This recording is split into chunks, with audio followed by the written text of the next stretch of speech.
Hi, this is Adalsim and this is my homemade clay. Look, it's really homemade.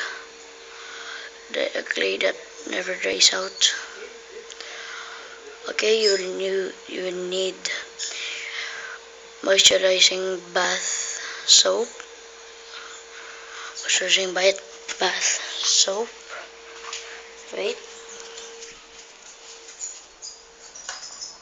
Okay, you will need this moisturizing bath cream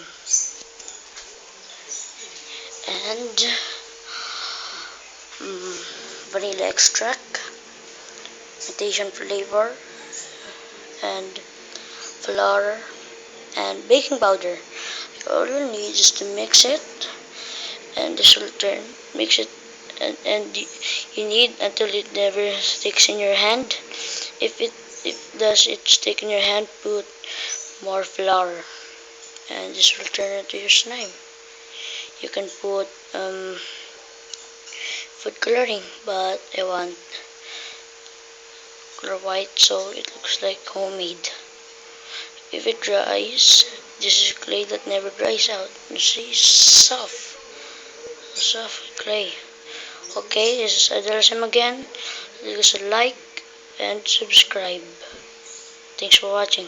Clay. Shh.